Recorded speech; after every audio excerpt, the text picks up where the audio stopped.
So, lads, episode number 4 of the podcast, and probably, well, not probably, the most requested guest is here.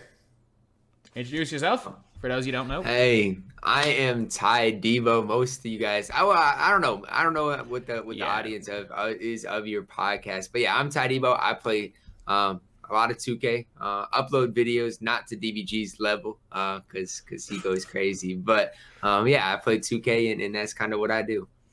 Yeah, and obviously, good old Dale as well, the co-host. So back once again. Yeah, so like let's be real, 99.99% of people, if there's probably going to be the best part of 10,000, probably 8 to 10,000, I reckon, that watch this. Of those 8 to 10,000, probably 7.9 thousand know who you are already, Ty. So a lot of the stuff that we're going to talk about here, it's not really kind of what you do. It's just kind of some things that they may not know. And we have, like, Dale will know, there is one topic that I'm bringing up today that this conversation needs to happen, but just Dale's laughing because we had this conversation in our FIBA Discord for Team Ireland, myself, Dale, and Airjack, for about 40 minutes. But it needs to be definitely an interesting topic. An interesting one. Nothing to do with 2K. But okay, I'm intrigued. Already. Yeah. But so obviously you've won, like, in terms of the 5v5 tournaments, you've won both the major ones. Like, you're the only global champion ever. There might be one next year. Maybe not. So, but what meant more, the 250 or the global champs to you? I would say, as far as meaning more, 250, but what helped me, kind of jumpstart things, obviously, was the global championship. But just, like, as far as just kind of, like, because my team's been my main mode, so that meant more, winning that. Oh, big time. The global champs that was kind of a crazy one because I know a lot of my team guys didn't go for it. That wasn't your, like, main focus last year, was it? You just happened to make it, and then obviously after 250, the first term happened, you were then being flown out to the North American ones. Did you think going into the year that you were going to win that tournament when you entered that? So that was just something I saw on it wasn't even, like, publicized that much. So a lot of people didn't even know about it, to be honest with you. But it was just something I would just kind of put on the back burner, and it wasn't, obviously my team was my main focus, but I was like, I'll just do this. And if it works out, it works out. Qualified and was able to get through. And even after I was able to get through, it was still like 3 months away until I actually had to, fly out to the North America regional finals. But yeah, it was just put off and onto the back burner, and I was just kind of worked out for me. Yeah, did you play that at all, Dale? Did you play any of them? What, the global champs? Yeah, the qualifiers. I didn't even know it was a thing, I'm not gonna lie. Most people didn't. A lot of people didn't even know about it. Oh, I played one of the qualifiers. Was it advertised on the game at all? Yeah, it was. I knew about it because 2K specifically emailed me about it, and they were like, this is happening at the start of the year, so I knew it was happening. But it wasn't advertised in-game because 2K didn't run it. It was ran by a different company. It just happened to be like 2K on the game, 2K, and 2K. It was like a 2K endorsed tournament. It wasn't a 2K tournament. But I think my first game in my first qualifiers, I played Hazalik. Harry Hurst. He was a 2K League player at the time. This is the first year. This is the first of the 4 years he didn't make the 2K League. I played him game 1, lost to him by like 3. And then game 2, I won by 70 points. And my opponent put in that he won. And by the time I was able, because if you lose 2 games, you're out, isn't it? It was something like that. Yeah. So by the time that I tried to put in a complaint, it was like your like a period for the game has passed. You can't put in an appeal. I'm like, I won by 70. But yeah, I said after that first qualifier, I was like, screw it, I'm not. There's just no point. And some of those were super long. Well, at least, I mean, it depended on, like, how many people registered, because, like, I know in North America was obviously a lot more than other, like, countries, but you have to play 8 games in one night, and so, like, some nights you'd be there for like 8 or 9 hours, and it was just ridiculously long. But I mean, yeah, it was qualifying. Definitely was just it was tough. Yeah, like that was one of the most, like, grim things. I know a lot of people that qualified that same day. It started at like 7 p.m. at night and it ended at 5 o'clock in the morning. So it was like, it was just ridiculous. Yeah. But You were on Xbox, weren't you, for that? So yeah, I qualified on Xbox. So you didn't have that guy who cheated crime out of it like who cheated. There was one guy on PS4 who just put in all the fake results, and Crimehouse didn't lose a game for like 4 qualifiers, and he didn't make it in because he just kept coming third of the people that were 8-0. And that was the bad thing, is it's like they had like strength of schedule, but multiple people were going 8-0, so it was tough. Yeah. What's happened to your man since? Is it Simony, the guy that beat you in North American? Does he still play 2K or what? I don't know what I'm not sure. I'm not sure at all. But that dude, Simony, he was good. Like he was really, really good. And I mean, him and Crime House. I don't know if you watched it probably. Yeah, I watched it, yeah. And the globals, that game was just super fun to watch that series. He got screwed, Simony. He has a if you don't know, he has a wide open layup basically to win the game, and he holds square and he triggers a mid range jumper and misses it. Like a pull-up mid-range jumper for like 3 feet. I feel like you have to adapt a different play style when you're playing those like current lineups. Like it's actually hell. I've entered a couple of players lounge ones like on next gen. It's awful. Like it's so horrible to play. It was a big adjustment. The big thing for me was that it was on pro difficulty. So I didn't have to like learn releases or anything like that. You're open. It's in on pro. You know.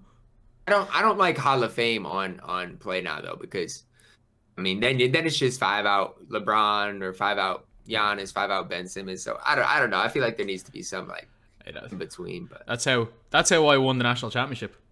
LeBron and AD last year was just literally, no matter who it was, I was like, okay, I'm running pick and rolls until LeBron switches onto a non-clamps player. Then I'm going 5 out, tween, dunk, or dump it into AD if he's got a little guy on post hook. Did you have any competitive games in that tournament?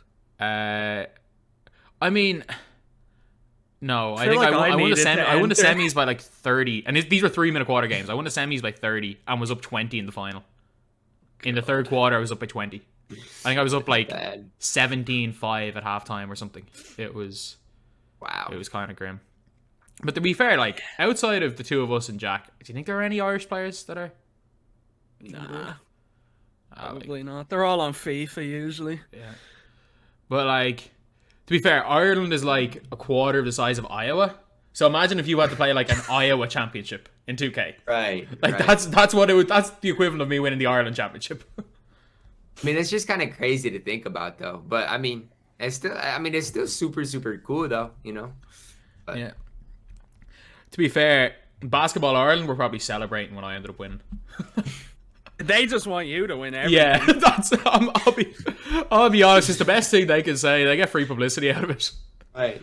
It's like the FIBA tournament is like, even I could be the worst player on the team. It's like, yeah, Mick's the only one who's guaranteed. Has a guaranteed spot. Yeah, we were laughing about if we ever get invited to an awards ceremony, even if you average 2 points a game, you're probably winning the best esports player in Ireland. Like, probably true.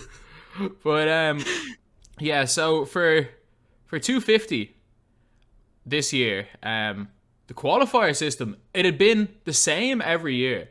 But I think it's the fact that they haven't changed it, and we've been saying it's been broken for 3 years, and they just won't change it.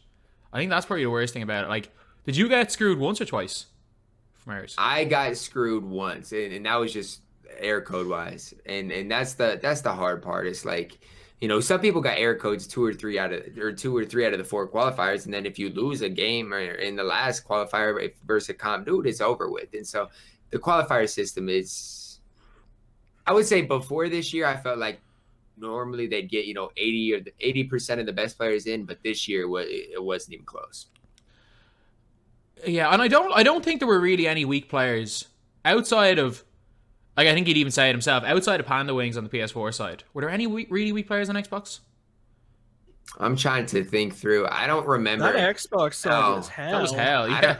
I don't think there's any players I would say were weak, no. You know, but then there's also players, you know, that I wouldn't call weak, but, you know, if they go up against like Jin, who didn't qualify, right? You know, they're probably not quite to that level. So that's you know, the only thing. I mean, the tournament did show that they weren't at the level of Jin. Like, right. It showed it. Like Jin, Peja, those two guys. It did show that they, like, there's no question they were top 8 at worst on Xbox. Like, right. But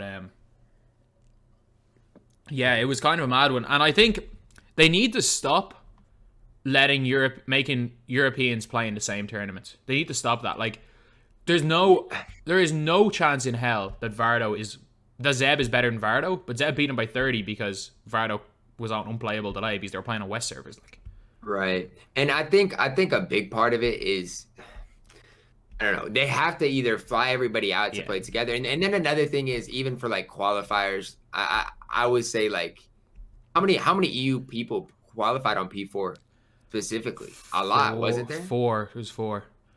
And so I don't know what they need to do as far as that, but I like what you know, that I feel like that they should have a set amount of people out of EU that qualifies, you know, instead of just, because I mean, realistically 8 people on EU could have qualified or something, and I just don't know. Yeah, like they should have I reckon they should have had something a little bit like, they should have had the qualifiers like set per region. Right. So I agree. Say there's that tournament in February. Say maybe a week earlier, you had 32 US players qualify, say, on each console qualify for like the online tournament. Say like 8 Europeans. Everyone has like their online regional tournaments, and then I don't know, you get down to say 8 per console, or even 4 per console, or say 8 total per console, and bring the 16 players together. Like bringing 16, that's gonna cost, between all the equipment, it's gonna cost 30 grand for 2K. And it probably cost them more to bring on Jason Tatum and Donovan Mitchell for 5 minutes each. 100%. Than to fly every 100%. single person out and run a big tournament.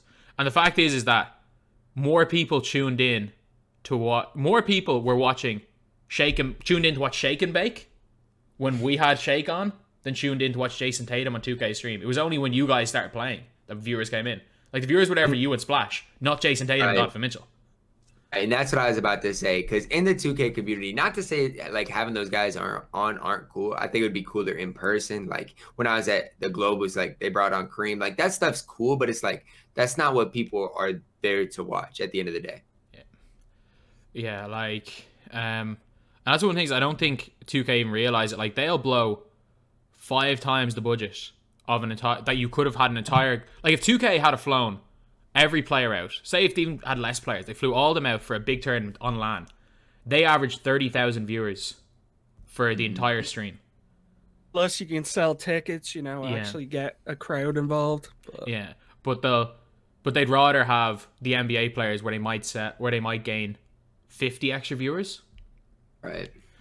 It's like, I reckon, as mad as this sounds, I reckon the MyTEAM community would get more hyped if they got Dino Raja onto a stream than Donovan Mitchell. Oh, 100%. 100%. Not even close. Like, we would all watch if they brought Dino Raja on. Right. Because I feel like 2K fails to realize, like, 2K community, most of it, like, yeah, Dino would just be a cool dude to have. Yeah, you're exactly right. Yeah. But, sorry. So, yeah, the 250k, it couldn't have really gone much better, could it have, with you and Splash in the finals, like for everybody. Well, for every neutral. Obviously, people lost. Right. Yeah, for anyone viewing, that was the best final you probably could have gotten. I mean, if you'd asked, you know, the MyTEAM community, even at the start of the year, that's probably what they would have wanted, you know? And so as far as just viewership wise and what's good for the mode in general, I mean, that's picture perfect. Big time. What was your reaction when you seen Splash's notes on the matchup when he put them on Twitter? The crazy thing is, I was so stunned because somebody said, "Ty, I want to see your notes," and I was like, "What am I supposed to write down, man? What am I supposed to do?" Obviously, I have little things, right? He likes to work on the right side of the court. Like I know, like some little things here and there, but at the end of the day, I got to get the ball out of Hondo's hands and those types of things. He was prepared, to say the least. Yeah, the Splash offense is, have you ever seen the meme where it's like a coach on a drawing board and it's just a picture, stick man of a player to the basket? It's like stick man to the basket and just Hondo. Either he goes wide open, either he's wide open for a 3-pointer, or if not, to the basket for a goal showtime dunk. 100%. I mean, that Hondo's different. He's still the best guard on current gen. I stand by that statement. Yeah. The crazy thing is, I got so much heat for not using Hondo or not even locking him in. But look, he doesn't fit my play style. So Yeah, exactly. And that's the mad thing is like it couldn't have been more polar opposites in everything with you versus Splash. Like preparation, teams you ran, play style. Like it couldn't have been more polar opposite. And like 100%. the worst part about it is that you have like people in the community that no matter who came out on top. So like say if Splash had won, like it could have gone either way. Like I assume Bodhi's will say that. It could have gone. It was for anyone who knew both you guys, it was 50-50. No one would have put, people were supporting one side, but like for me anyway, I would never side bet on, so I never bet against you and I never bet against Splash. So I was like, look, this could go either way.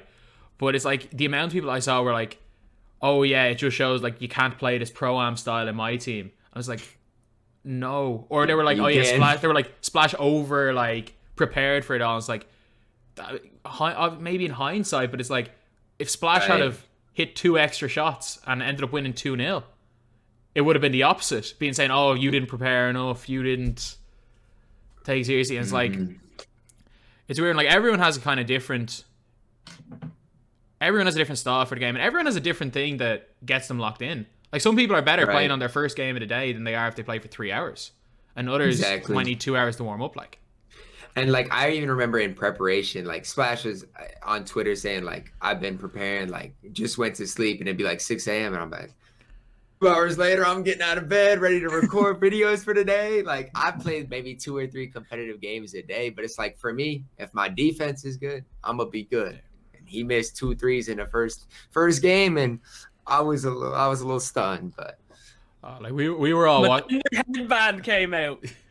I had to try something, man. Jacob predicted it. Jacob called it. Yeah, he literally said it. He was like side bets on Ty bringing in the headband. Yeah. But like I had to, man. Oh, how bad was that half an hour break? Like you just lost a game where you got screwed, and then they made you wait a half an hour for no reason.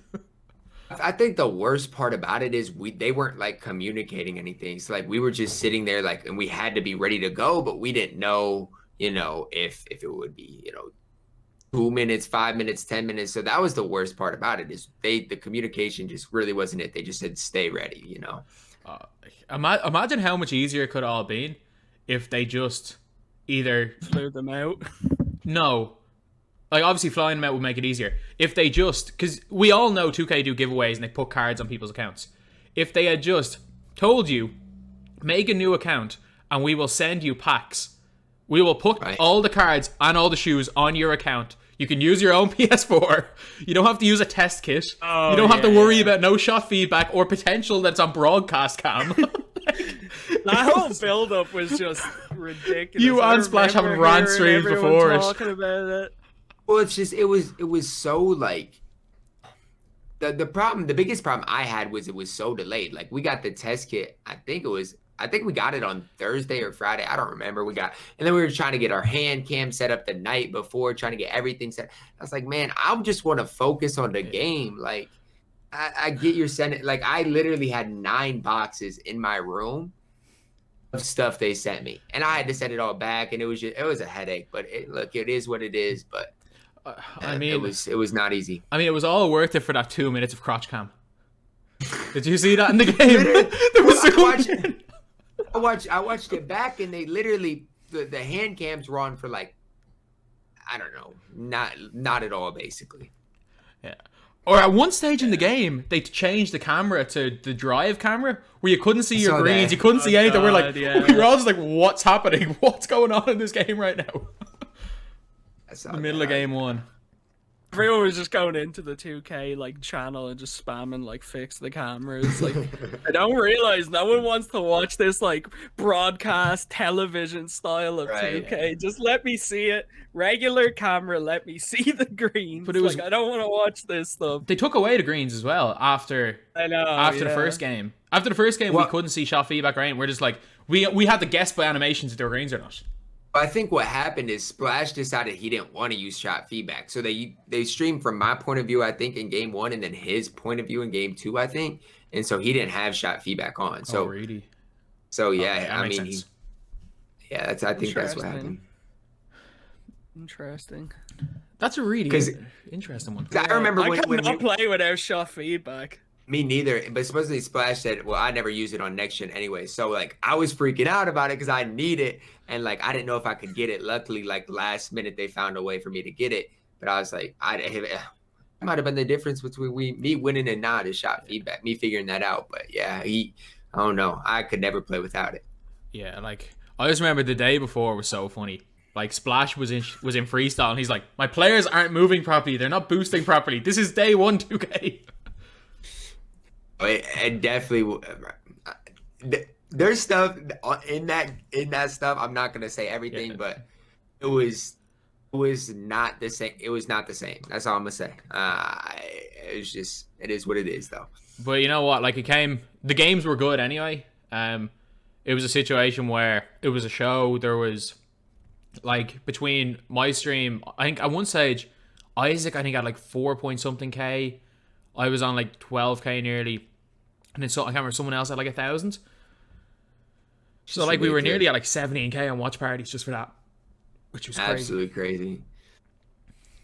But that's crazy just to think about. But yeah, so back when you started, did you just start playing MyTEAM in 2K19, or were you playing before that? So 2K17 is when I first kind of got into the competitive scene, because I remember Brown Boy and Jin. I'd wager them. They'd beat me most of the time. But I played a little bit. It wasn't that big back then, but I played a little bit back then when like you had to on ball and wagers and stuff. But then 2K19, going into 2K19, ended 2K18, I played Pro Am and we were in some pretty competitive tournaments. So the league was a thing, and then 250K was a thing. And I was like, I'm just gonna pick one. So I picked, let's try for the league, whatever. That didn't work out for me because 2K19, I wasn't very good at Pro Am. And so then I remember it was over Christmas break, and my brother Nate, obviously, he ripped a bunch of packs on my team because supposedly packs were juiced. I don't know. Looking back on it, probably not. Look at that. Packs are never juiced. I don't know. It's like Diamond Kevin Durant or something. I don't know. Looking back on it, probably not. But hey, that's what he said. And look, I started playing a mode. And it kind of grew on me. I just fell in love with my team once again, and then I started streaming and just kind of went from there. Yeah, like that was kind of just the most mental thing, because like obviously like I was running MTR at the time, and there was kind of everyone kind of knew most people in the competitive. Like you would assume that in almost every tournament, the finalists would be Valor, Crypto, Shump if he played, Jin, Brown Boy if he played. You would assume that those guys would always be kind of getting to the far end tournaments. And then there was this one there was this one tournament from Valor that I don't know. I just happened to stumble across it on Twitter. And they were like, the winner is you 2-0'd Valor and then 2-0'd Crypto. I was like, and the winner is this TYDEBO guy. I was looking at the results, like, you've won every game by double digits. So I literally messaged you because I was running the invitational tournament. I messaged you and was like, dude, do you want to just play? Watch you play. I was like, is this... I messaged like Crypto. I was like, is this guy actually good? Or what's going on? So yeah, the Valor tournament was just kind of the first competitive thing that I played in, tournament-wise, because I didn't play in 250 that year, obviously. And obviously I played like some sweaty unlimited games. But yeah, shout out Valor for running that tournament. Some super competitive people were in that tournament. Like you said, Crypto and some other people like that. I think Smooth was in there. So just some competitive people, and just kind of allowed me to not get my name out there, but allowed me to kind of start this competitive MyTEAM journey. Yeah, like that summer was kind of a mad one in terms of competitive MyTEAM, especially for you. And I'm gonna apologize, man. I put a target on your back. Jesus, like I can guarantee about 80% of that hate was hate that people hated me, and they just directed at you because I was just trying to push you as this unbeatable person. Because I was in fairness, I wasn't waiting for you to lose. I was like, okay, this guy's playing in all our tournaments. Because when there is this like aura of somebody being like the final boss of MyTEAM that there's unbeatable, more people are going to be interested in watching. Right. So that's what I was trying to push. I was like, look, at the time, there was no real big competitive MyTEAM players. So I was like, look, what if it's a lot easier for me to market this tournament as nobody has beaten this guy yet? Is he as good as everyone says? And then putting in certain restrictions, like, can he play under these restrictions and stuff? And then what I didn't realize is that like I was running the terms, I didn't know really any of the people in the park community or not park community, in the comp community and the attitudes of the people. I didn't realize that I was just literally putting a gigantic target on you. They hated it. Like, not that they hated it. They not that they hated me, but it'd be like now. Let's say somebody came in the competitive scene and just started beating me, beating Isaac, beating Jin, beating all the competitive people. We wouldn't like it either. So I totally get it. But yeah, that summer was crazy. You wouldn't, but I think there were a lot more malicious towards you than they would be, for example, if someone new comes up now. Like, for example, last year, if CMARS made the final of the biggest MTM against you. Like, say if CMARS had went and beat you, and then there was another tournament later on in the year, and CMARS beat everybody again. Like, I don't think there would be as much from the competitive community tearing him down, rather than saying... I think now it's more if someone's going and beating everyone, they're like, okay, I want to beat him. And back then it was like, these people, at the time, like, they weren't as good as you. They sat back waiting for somebody to beat you, even though it wasn't going to be them, and they were just praying on somebody to beat you, like. Right, and I remember when Gagos beat me, like, everybody was like, I knew this dude was, not that they called me like a fraud, but like, and that was with the whole play with friends thing came about. Like, it was just crazy, like, how many different people said how many different things.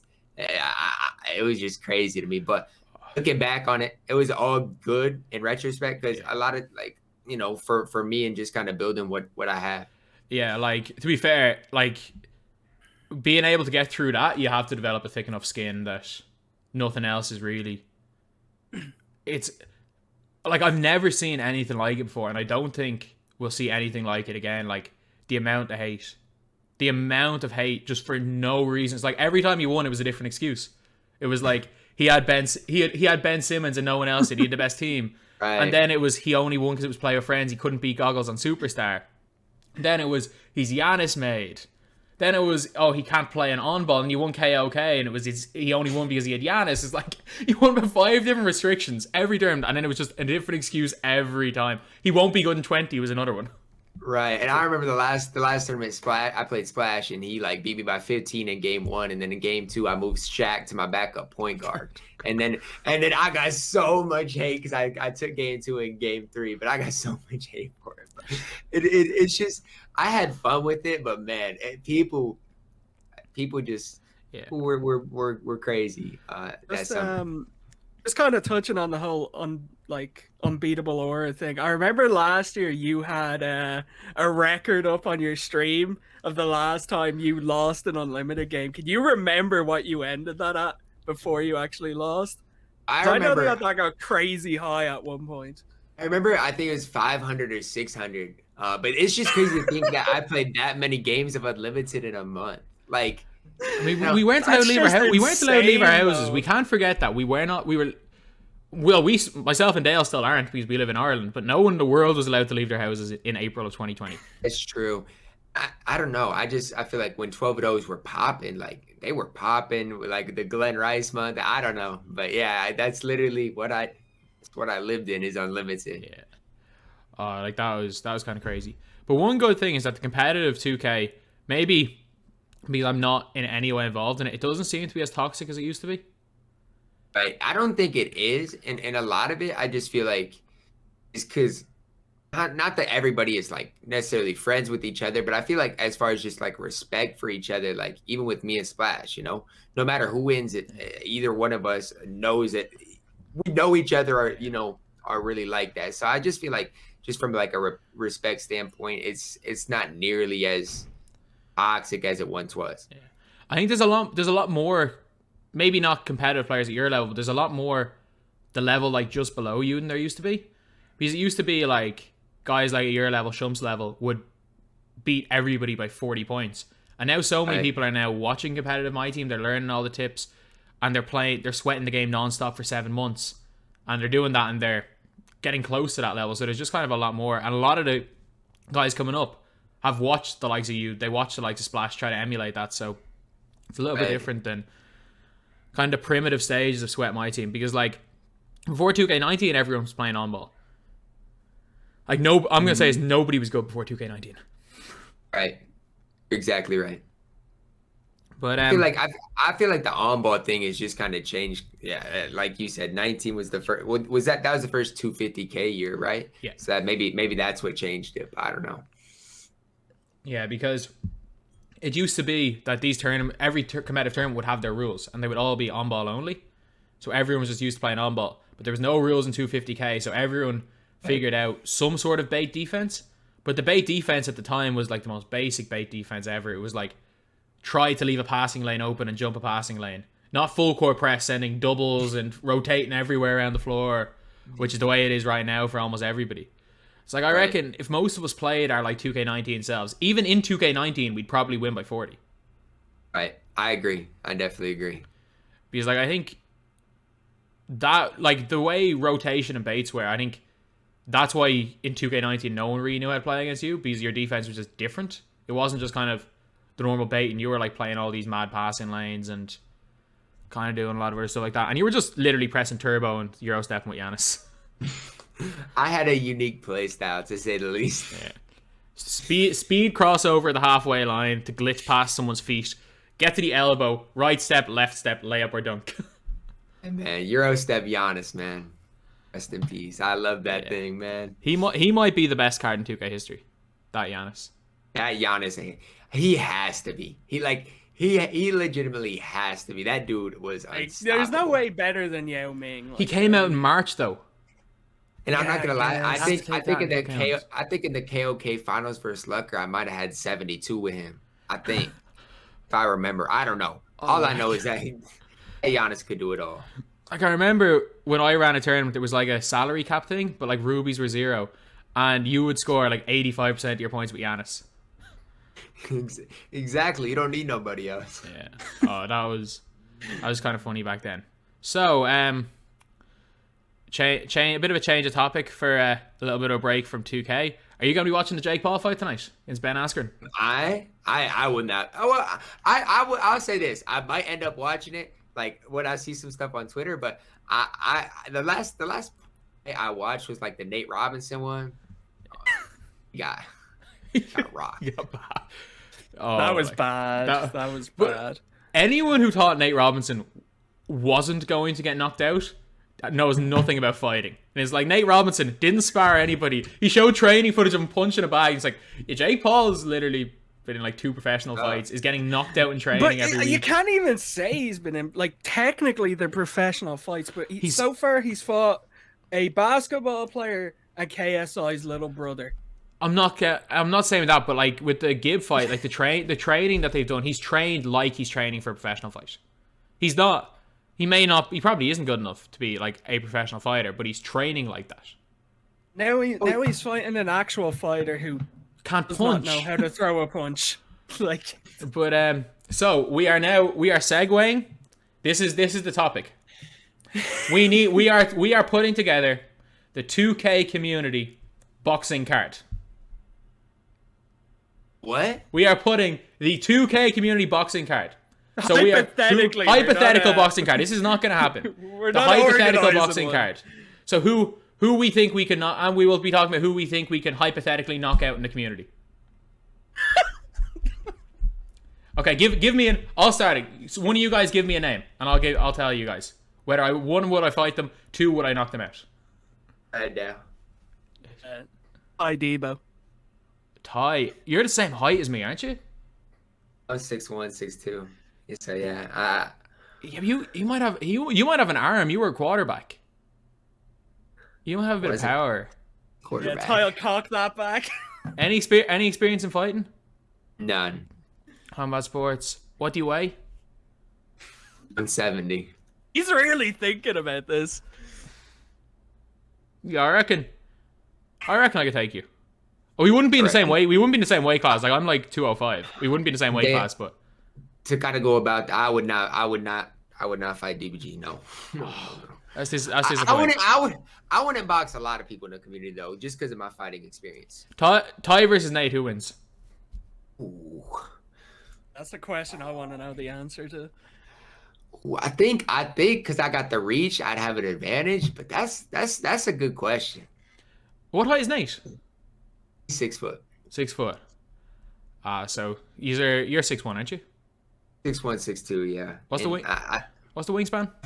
I feel like my wingspan probably I haven't measured it, but I would guess like 6'4", probably. I don't know. Okay, I'm good. Mine's like 6'6", 6'7", so I'm good. I'm good with that one. Oh my! Talk about a 2K wingspan. Yeah. That's But I don't know. My dream fight.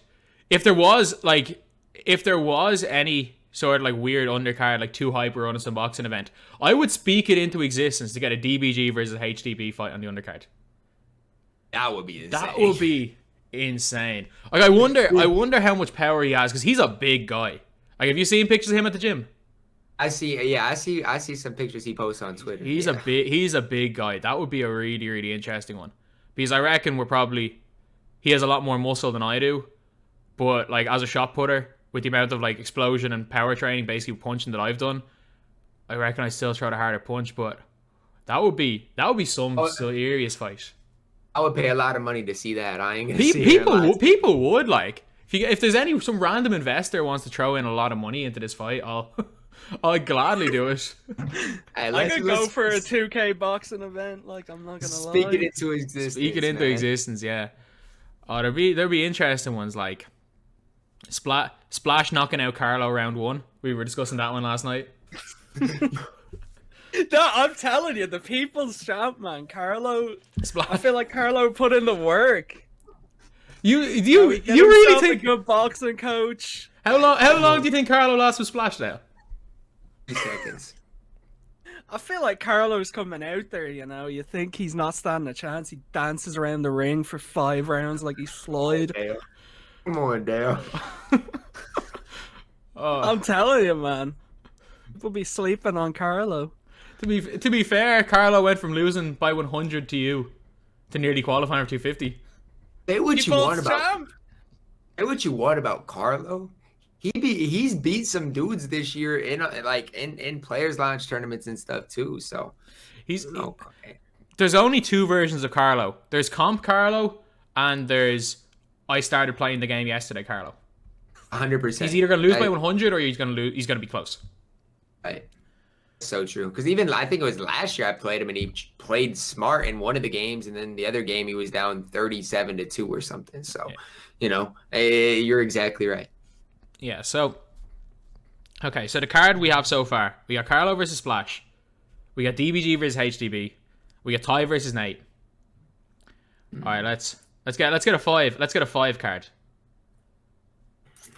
Let's get 2 more. Let's get 2 more for the MyTEAM card. Like, all I'm saying is the one person I would not fight is Troydan. I don't know, Dale, you were saying he has experience in fighting and he's a big guy as well.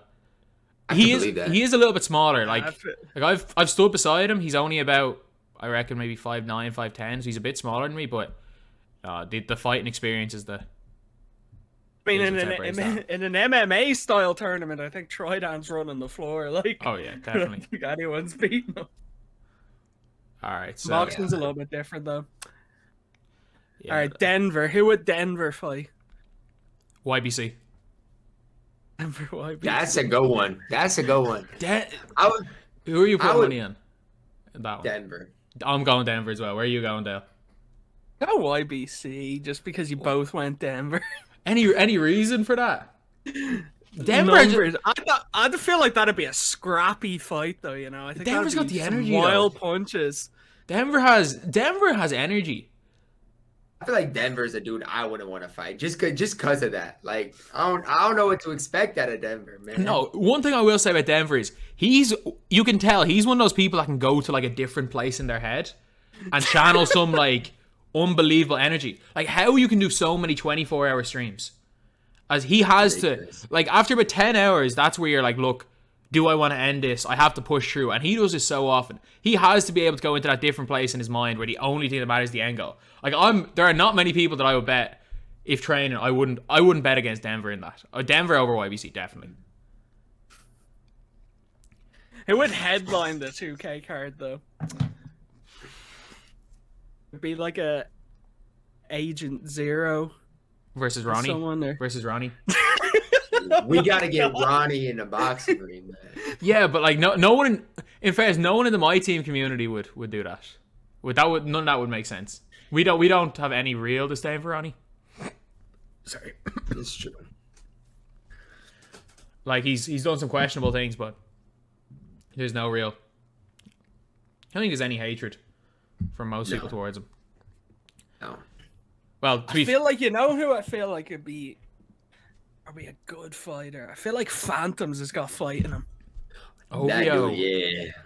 That's I feel like OVO's got some I'll fight take- in him. I'll take him. Like he's just gotten in decent shape. OVO versus Ambush. OVO versus Ambush. We need that would be a nice one to see. I don't even know who I would take in that one. I'm taking OVO in that. Just feel like OVO's just got a the big- fight in him. He's a honestly. big guy. He is a big guy. And like I be watching his streams sometimes, and he has good energy too. Like you could just I don't know. I feel like some people just give off the energy vibe, like, and he's got it. Yeah. So that would be an interesting one. All the energy in the world doesn't matter the first time you get punched in the face. Yeah, that's what I mean. It's like who can That is take a true. punch. It's true. And I assume People change when they get punched. Yeah, I assume there's probably. I can guarantee you we get random tweets of some person that someone like, I don't know, maybe 2K Fitness is a fighter or something, or someone we've never heard of is like this borderline professional boxer, and they're like, I'll take anyone in the community. It's like, you definitely would. We're talking about hypotheticals based on how someone looks behind the camera. This hypothetical situation might just start a bunch of call-out tweets, though. Of course, that's Hey, why. man, That's why this rolling. hypothetical situation is being talked about. Yeah, We're right. getting the ball rolling. If it leads to something, hey man, I'll watch. Yeah. Oh, I would watch it a heartbeat. The only thing that I'm worried about, the reason why I'm suggesting all of this stuff is that if there is any like backlash from this, because I hope that anyone that's been mentioned or anyone listening knows that this is all just hypothetical situations as a joke, because stuff like this in the 2K community, the amount of people that would take this seriously is crazy. Right. Like, it's just 100%. like the amount of just mad stuff. But yeah, we spent about 30-40 minutes, Dale, talking about this last night. This was the topic. In fairness, it was a lot of it going through, clicking on MyTEAM and looking through all the channels, typing it in, and discussing each person's name and whether we think we would beat them in a fight or knock them out. Actually intriguing. Like if you go through like just looking at each and every person, like, I know the majority of the MyTEAM community, I would not want to fight them. That's just me. Because there's some dudes, like there's some guys in the community that are just like you said, like 2K Fitness, and there's so many other people that are just like, oh no, there are so many that like I would be like, look, you got it. So, but there are a lot of the big names, thankfully, aren't in those. So, in terms of things that will get clicks onto whatever I decide to title this clip, on the channel, I wouldn't mind. Like that would be a fun one. The Henry won't be fun because he's a big guy. I'd be the underdog in that one. yeah, I definitely agree with that. It would be intriguing though. I'm not counting you out, but Never bet against an Irish person in the fight. Let's just say that. Never bet against an Irish person. Don't bet against me. Don't bet against Splash, and don't bet against DBG in a fight. Yeah. But all that alcohol, you can't feel pain anymore. I know, like, I'm actually. How many months am I off the beer? I've drank 4 times in the last year. That's because we've been stuck inside. Yeah, I was on maybe 3 times a week before everything shut down. It's crazy. The funny thing is that's not crazy for a college student in Ireland. But 3 times a week would be not a lot at all for a college student here. That's saying, almost. go ahead, Dale. I was gonna say, like, for a lot of college students, that is well below average. I'm just saying, like, the change from 3 times a week to 4 times a year is ridiculous. Yeah. Yeah. To be fair, I just drink as a. I used to finish. What I used to end up doing was, I would finish my videos at like 11:30, midnight. I would pour out like 200 mils of vodka, and some like either like, do you have things that you put in water to make it taste like My Waddy? Do you have that in America? Like what is it? You know Just those flavor- little flavored like water? the Packet? flavor packets. Yeah, we got those. Yeah, basically like something like that. I would put 200 mils of vodka, like 300 mils of water, or 250, 300 mils of water, and something to flavor it. And in the 10-minute taxi from my house to wherever we were going, I'd have all that drank. And within 15 minutes, I'd be just gone. And that was 3 times a week. Like, that was pretty bad. And then I would wake up, either go to college or roll out of bed to start recording videos. Like, I was in a bad way. Actually, no, that was before teaching started. I was in a bad way in my last semester in college. I was kind of. I feel like a lot of college kids are kind of like that though. Not like 3 times a week, but a lot of college kids, Yeah. That's what they do. So, But it's so funny. Like, my biggest pet peeve are the people that are like, that they'll be online being like, oh yeah, you do this, and you can be a millionaire by 30. Buy my course. It's just like, oh. So yeah, that's where you make your money from convincing people to buy your course, not because you actually do anything. And it's like, I hate it when people are like, especially social media, they've like normalized people having their lives together in their 20s. And like, some people do. Like, obviously you were you were in a position where you won 300 grand playing the game, and you've managed to build a very good career content creation. Like, I tripped and fell into being a content creator. Like, I don't even have anywhere near the talent you do. But it's like, for 99.9% of people in their 20s, they're not going to have a clue. Even in their 30s, they're not going to have a clue what they're doing with their lives. Right. And I feel like that's something like I've noticed a lot. Like, even with my friends or talking to people that go to college, like they don't even know what they're majoring in, and but they don't even know if that's what they want to do. But yeah, it's just sad to see like some like kind of not the expectation, but a lot of people like feel like they need to figure it out by a certain point or whatever, when that's not the case. Yeah, big time. Like, the fact that almost everyone that we're all talking to either hasn't a clue, doesn't know what they want to do. Heck, I know some people in their 30s that don't really know what they want to do. And it's like, the fact that social media has made it so that a lot of people think there's something wrong with not knowing, not having everything sorted by the time they're in their mid-20s, or they're 27 and they're like, I don't have my dream job, I don't make 6 figures a year, I'm doing something wrong. When in reality, like, no, you're just normal. Like, that's what. And again, just kind of at your own time. Like, there's no rush in anything in life. And that's just one of my like biggest pet hates. Because especially most of those people that are there trying to convince others they should have their life by 23 are only doing it so that they can sell some sort of course to people. Exactly. Like, you just see things pop up all the time, like, do this, but it's like there shouldn't be any like set thing or set expectation. Yeah, big time. So, speaking of that, Dogecoin, either of you guys have any money in it? No. Man, here's the sad part. I invested about $100 in it when it was 3 cents. Took it out when it was 5 cents. It happened to Jacob as well. He put a couple of hundred in it, sold it when it went up like, I don't know, whatever price. And if he had sold it like yesterday, he would have made like multiple thousands. Yeah, and that's where I'm at. It's like, I would have literally. It is what it is, but it's just kind of sad. I'm just gonna say one thing. With anyone who's investing in Dogecoin, you know the way most people invest in a company expecting the company to do well? You are investing in Dogecoin because Dogecoin will never have any use. You are investing in a meme. You are investing in whether or not the internet community is going to pump it as a meme. You're investing in whether Elon Musk tweets about it, because Dogecoin will never have a use. You are literally investing in whether the meme will take off or not. Like, that's you're investing in a meme. You're not investing in a cryptocurrency. And I feel like a lot of times, like, after it gets a bunch of attention, it's like too late. Like, if you invest at like 100%. If you invest at 3 cents, okay, what do you really got to lose? Whereas now it's way higher. So that's the only thing. Yeah, I think it might go down to like 2-3 cents again when people realize that it's just a meme and it doesn't actually will never have a use. Right.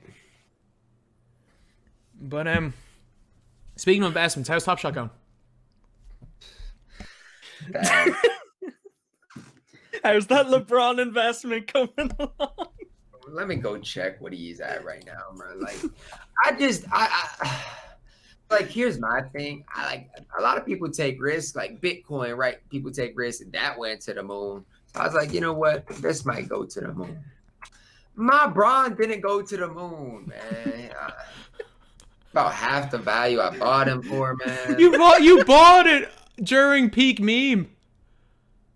Like, but you never know. It could have blown up even more. Did it go up at all? Did you buy it at its peak, or did it go up at all? It went up about 3,000 more, and then it went down. So I could have spent more. Just hold. Hey, I'm gonna hold. Yeah, there's no point selling it now. Yeah. Like if it's gonna go up, it'll go up like if the Lakers win a championship or something, you know. And the one thing That's what I'd be holding out for. The one thing I'll say is if NFTs do take over or take off, whether it's 5-10 years, because you got in like the first batch of the NFTs, like that could be worth a serious amount. And my thing was like, I'm just gonna go with LeBron because I mean, he's obviously the biggest name that we have, so it is what it is. Yeah. The worst thing about Top Shot is your inventory's public, so you can't even hide if those investments are going well or not. I know. It's sad. People be gonna having a keen eye on all those. Yeah. Literally. I know. They know it all. I know I someone... never got into it. Like, everyone was gassing it up, and I was just like, this just doesn't sound like something I care about. Did they hit you up for a sponsorship, Ty? Like, before it all took off? It did like 2 or 3 months before. Yeah. I was literally about to do one, and I was getting contact with them, and then it took off. Remember the way it took off in like 3 days? It took off in like 3 days. They messaged me back, and they were like, yeah, sorry, we've had some strange occurrence in the company, and we do not know what way we want to go with our advertising. We will get back to you. Yeah, it's crazy because I was on like a phone call with them, but I was like so like skeptical of NFTs. Yeah. I don't know.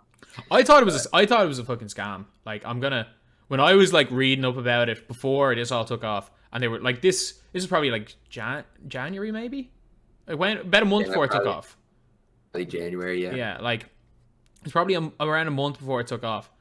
But I reckon they got onto so many people, and I was just looking at it, I was like, this can't. Did they show you the Tyler Hero video? So like, I don't remember. I honestly think they contacted me before January. Like I think it might have been December. Yeah. I don't know, but I don't remember exactly what it was. They sent me a link to some video. And it's like, we are endorsed by Tyler Hero, and it's like a video of just like a black screen, and it's Tyler Hero clearly reading off a piece of paper. I think that NBA Top Shot will be a very good thing in the future. I was looking, I was like, no way is this a real thing. Like, and now it's obviously at one stage it did go to the moon. It did, and I feel like Top Shot, not that it will, but it just all depends on NFTs. It really does. I don't know. Were they the first one to do that? At a large scale, yeah. They were the first big one, yeah. No, actually, there's I see like a lot of sports or there's a lot of NFT artists, I think, isn't there? There's a lot of like artists who are selling their like stuff on NFT by NFT at the minute. I think that's where it started off, and then obviously Top Shot started from that. But yeah, I'm very much like I hate gambling. I hate taking risks. Like I will take the lowest risk ever. Like all my investments are in like the lowest risk, lowest reward type things. Or like if it beats long-term bonds that give you like €500 in about 10 years. Yeah, if it beats inflation, I'm happy. Basically, that's all I'm going for. Right. But yeah, so we're on to the last part of it. So which is the overrated versus underrated section. We've been doing this in all of the podcasts. So first we have got no money squads. Dale, I'll give you the first chance to answer.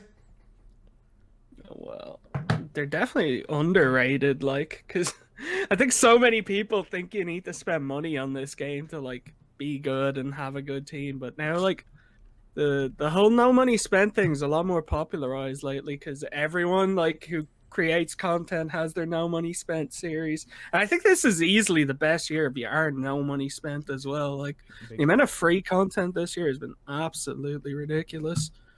Yeah, tight. I think underrated as well. Like I just feel like even the Jaren Jackson Jr. we got the other day, like just I mean, he's say what you want about that. He's better than any card in the pack. He's almost as good as D-Rob.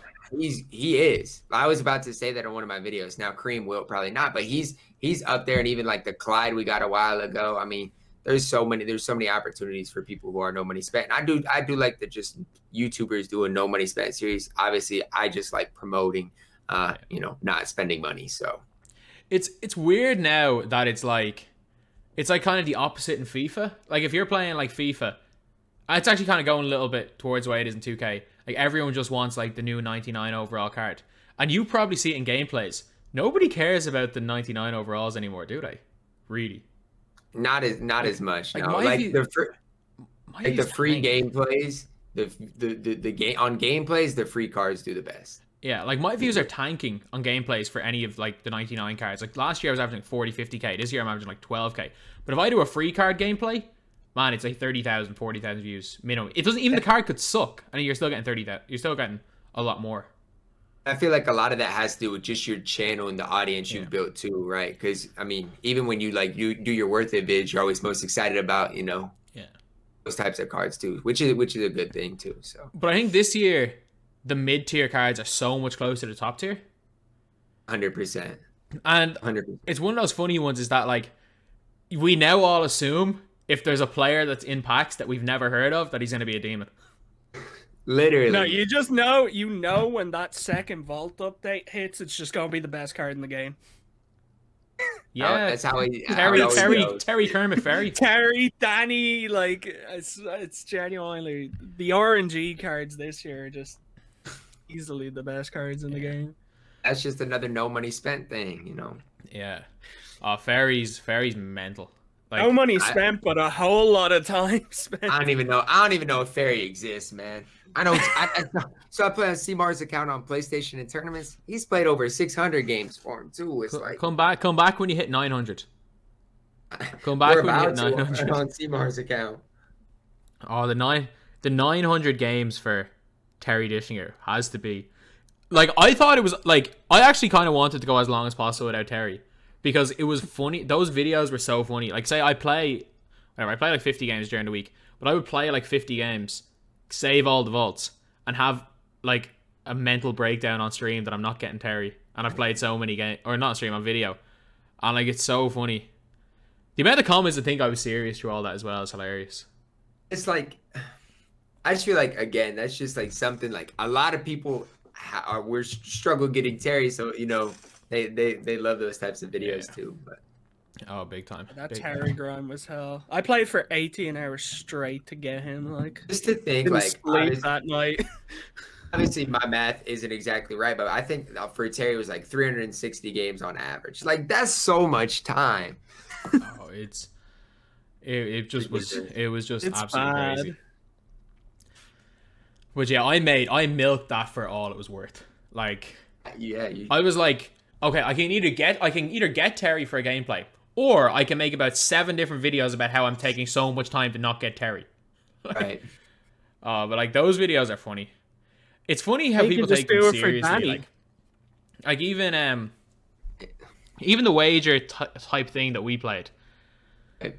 The amount of people that took what we were saying as serious. They were like, "Oh, DBG's called out Ty," and I'm like, "I've wagered my beard versus Iverson." Like what? Like no monetary anything is. Yeah, and I was like, my beard was getting so out of control, and I was just like, I am quite clearly want to shave. Right. Yeah, and then I was just like, because I remember you came to my stream. The first thing was I was like, my beard versus your Giannis. And then it was like, no, my beard versus Iverson on the court. This could be even funnier. Right, the meme. You should have been more specific though, like been like, you have to have Iverson on your court in every tournament you play. Like the mind games, if you had actually won that. Ty has to load into an MTM final with AI on the center court. Yeah, I just don't know if I could have done that. But that worked so well because obviously, like it's now a meme. Like if you're ever really stuck for content, you can just. Right. It's like when everyone has it in their back pocket when they're really stuck for content. Okay, I went back to 2K20. On a really bad day, we all have that video in our back pocket. Like you now have I used Allen Iverson. 30,000 views. Like those meme things are great, and it's like there's so much like shade. Like another reason why I muted everyone on Twitter is like you see so much shade being like it's like, oh yeah, I wish I could shave and make like 5 videos out of it. And I'm like, it's just a meme. Like right. It's you can if you can convince people to watch, it's entertaining for them. It's funny. It's funny for me. So at the end of the day, what your job is to entertain, and if people like watching it, then why would you not? If you're just being smart, but yeah, so many people are just like that. But it is what it is. Well, 100%. For sure, it's like even with the memes when we're doing tier lists, like you can tell. Like obviously, like I don't hate Ben Wallace as much as I seem to hate Ben Wallace. You don't hate Allen Iverson, but the meme will live. The meme will forever live on. Mm-hmm. The meme will forever live on. But yeah, I'm just waiting for Pokashevsky though. That's the new meme. If we get He'll be in fan favorites. Yeah, that has to come on Friday. They made no money yesterday. They need to make up for the money they lost out on arguably this week. This Friday gonna be crazy. It really is. Yeah, they gotta try to drag everyone back from MLB. Yeah, like nobody cares about but it's so funny. Like we've been saying it for weeks. We were like, nobody cares about Idols 2K. Please do not drop Idols on a Friday. No one's gonna open the packs. They go and drop Idols on Friday, and I can guarantee you, nobody opened those packs. No. Yeah, they think it's like a hyped set, but it's just it is like in the first, I'd say, couple of months of the game because they're generally like some of the best cards. But as the time goes on, like no one cares about Idols. Yeah. I think we just got so many unbelievable hyped sets this year that like we barely even care about Flash anymore. It's just they released the 1 to 2 glitch players. It's just we've gotten so many unbelievable promos and in retro and out of position. Retro now we're gonna get fan favorites. Arguably the best idea they've probably ever had besides like seasons. I feel like retro is always my favorite drops, but yeah, like this is like it touches the nostalgia factor, right? Like all these cards that you remember using. Oh, big time. There will be a Goat Yao in like the very last one, but he won't obviously.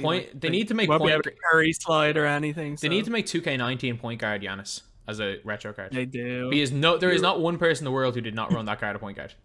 Right. Okay, so next we've got Overrated Underrated Showtime. Knew this one was gonna be in here. Ty, you're up. Underrated, not even close. Underrated, Dale. I'm saying overrated. I don't care. I know it's effective and you get team takeover and like 3 dunks, but I just hate running to the rim every possession. So I'm sticking with overrated. I think if I'm being like specific, I think the gold versus like when people are like, oh, this card doesn't have half showtime, he's unusable. I think that's a bit of a stretch.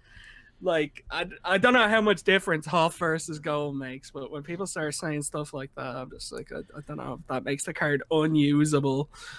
Yeah, I think it all depends on whose hands it's in. In your hands, showtime, obviously, the way you play is huge.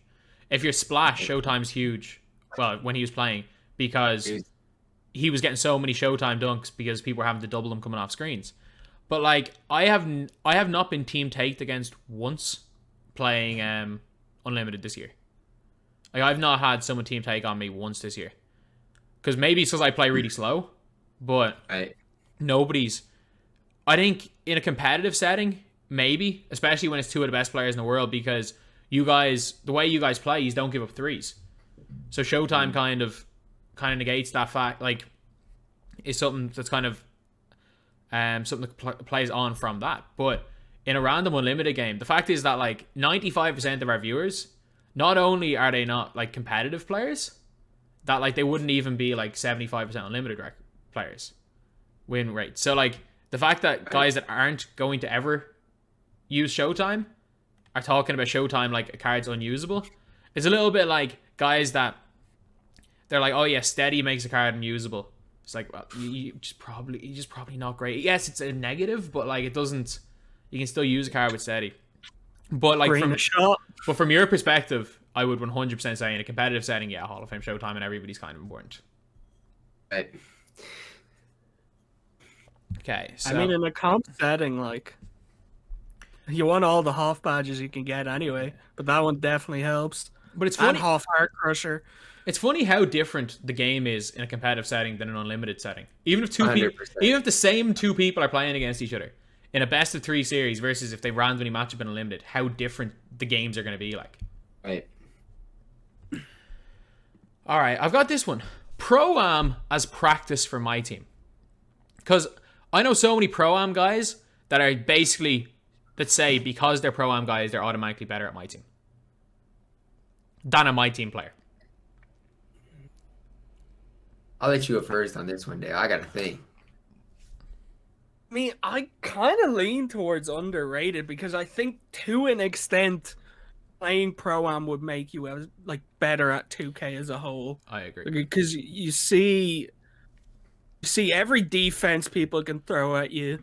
You're gonna learn to read lanes because like generally the point guards play to a pretty high level, so they know where to dot, who to dot, how to dot. Like, so I think in some ways it does make you a much better player if you play at a high level.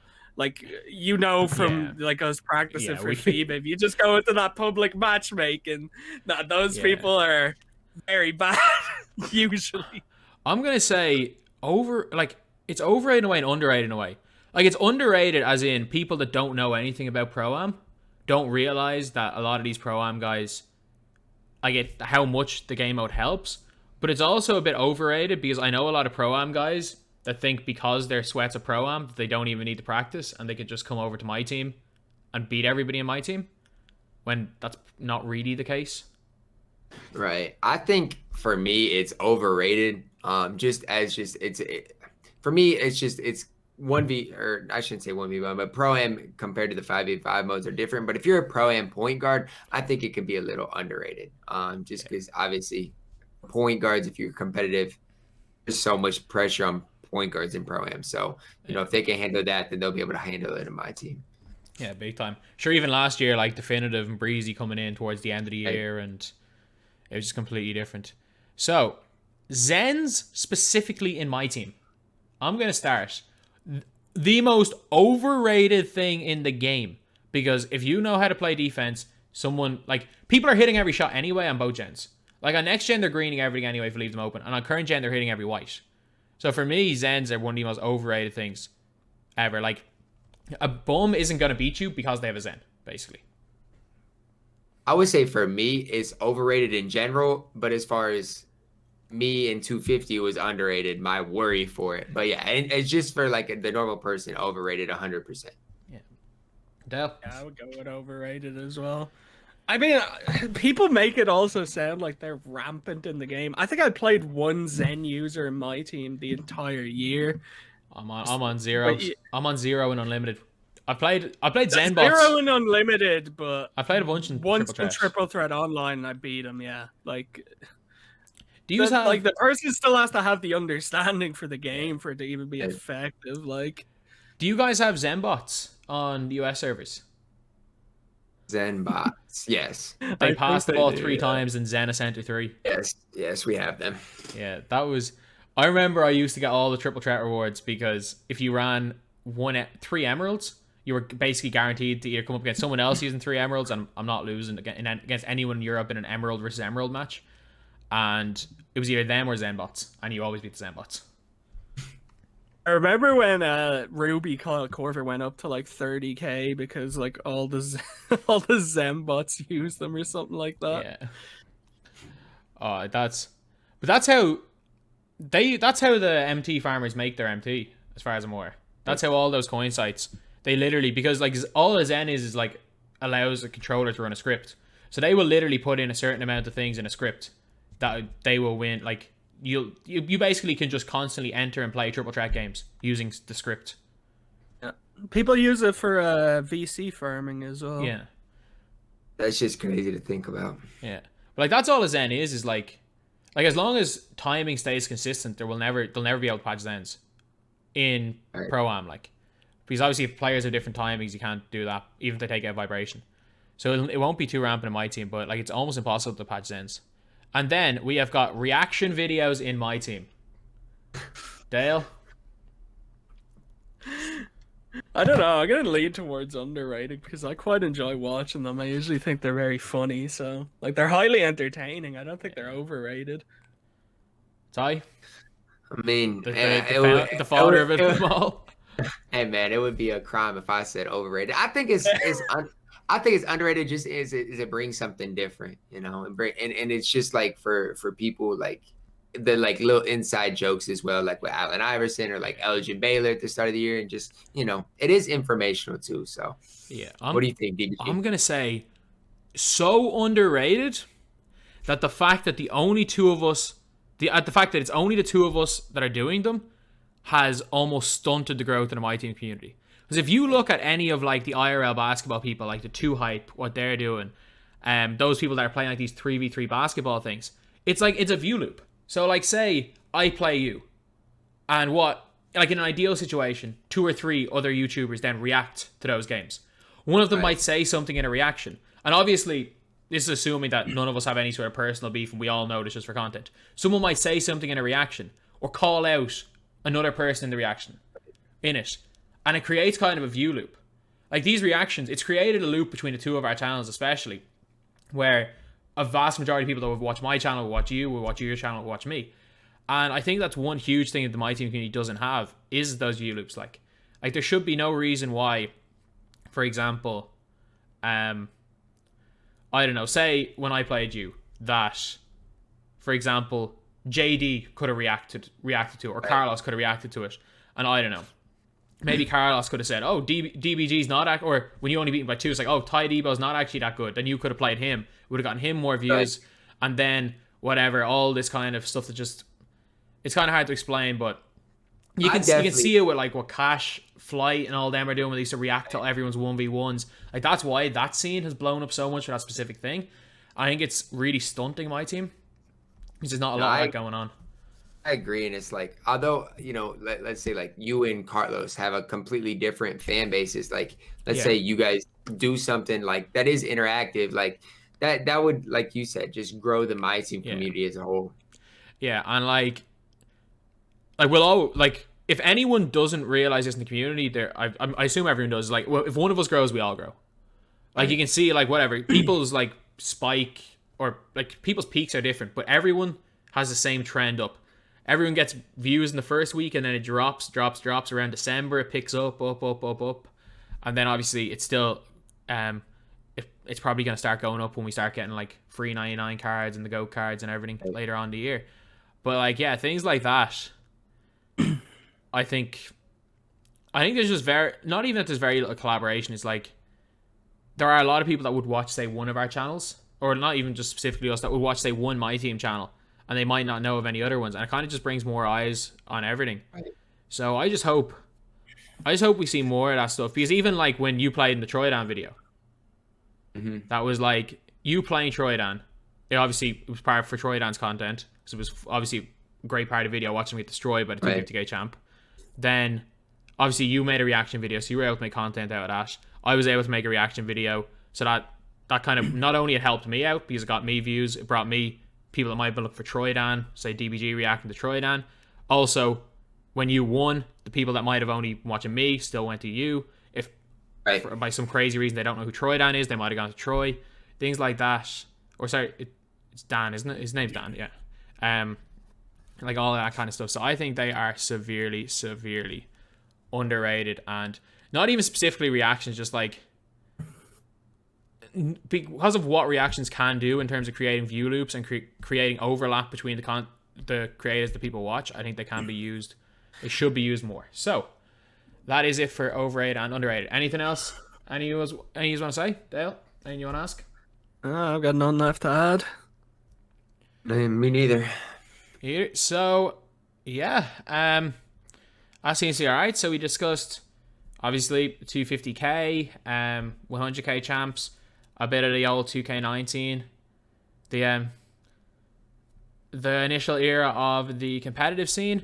We obviously discussed who would win in a fight. I'm still thinking, hey HTB, if there is ever an opportunity, I'm calling you out right now. I'm calling you out. I'm calling you out. Forget the wager.